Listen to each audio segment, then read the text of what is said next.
literal interpretation or literal interpretations?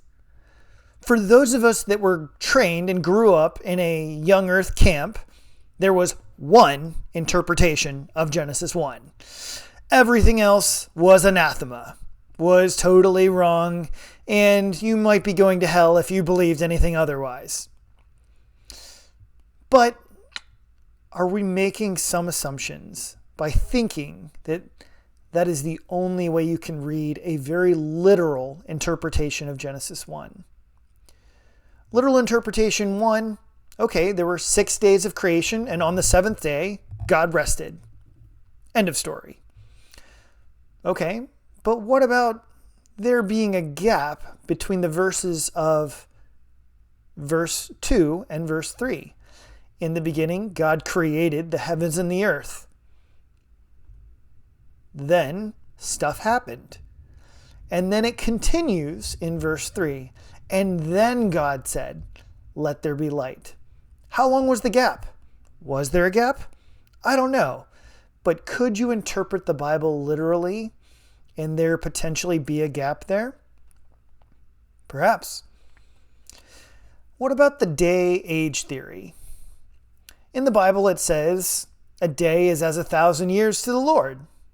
And so as some people have thought, each day is as 1,000 years. Day 1, 1,000 years. Day 2, 1,000 years. Day 3, 1,000 years. Day 4, 1,000 years. And so on and so forth. Maybe that's how it is. Or perhaps it's just that each day is literally a long period of time. They're saying that each day is literally an age, a time. Just like it says in chapter 2. In the day that the Lord created the heavens and the earth. Those people believe that it's very literal to have a day-age theory. And an example that they would cite would be in the day of the Lord. A very literal day, a very literal amount of time, but it's more so literally a span of time that's happening, not a 24-hour day. Now, what about a different gap theory? Sometimes people ask me, what about the gap theory? And I kind of wonder, which gap theory are you referring to? The gap between verses 2 and 3? Or perhaps you're talking about the gap theory between each day. In other words, this would be the idea, because when you read Genesis, in the original Hebrew, it's more so a day. And then God said, "Let there be light." And there was evening and morning, a day. And then God said, "Let there be an expanse." And there was evening and morning, a day. It's more literally translated just as one day. One day. This happened on this day. But it's not translated as day 1, day 2, day 3, day 4, day 5, and so on. So the question remains, okay, God created on this day. And perhaps he created all of creation in 6 literal days, but the amount of time in between those days is undetermined. In other words, sure, it took him, he just did it in 24 hours. He separated the light from the darkness, one whole day. And then does the next day happen literally in the next 24 hours? I think it's fair to point out that could be a literal interpretation. Yeah. One day, and then the next day, and then the next day, and so on and so forth. Now, another interpretation that I've heard from some other scholars, which I found very interesting, and that would be they say they are interpreting the Bible literally, and everyone else is not interpreting it literally. And what they are saying is you can't have a 24-hour day until day 4. So days 1 through 3 are a very indeterminate amount of time. And it's only at day 4 that 24 hours even comes into the picture. Now, why did they say that? Simple. Because the Bible says on day 4, God created the sun, moon, and stars. Why? To tell the times and the seasons and separate the days from the nights.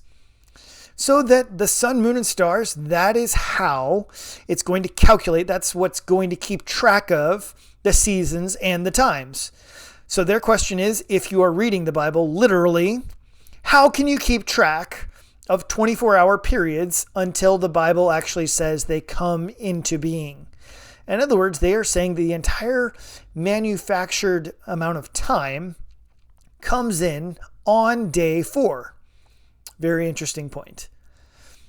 Now, for one other interpretation, if we're taking it literally, in the beginning, God created the heavens and the earth.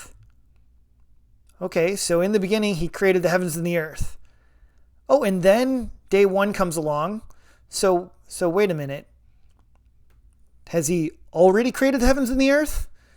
If you take it literally, it seems as though everything's already created. Oh, and then he separates the light and the darkness. Okay. He separates the waters and the land, and he's creating man, and he's doing lots of things. But wait a minute. On what day did God create the water? Was it day 4 or 6 or 5 or... It doesn't seem like he mentions it. So wait a minute. So does that mean that he created the water before day 1? Seems like it. That would be a more literal interpretation of where God has created the heavens and the earth before day 1. So all of these can be taken very literally and very seriously exegetically understood out of the text using good hermeneutics. Which one do you prefer? Or which one do you think the Bible is really claiming to be?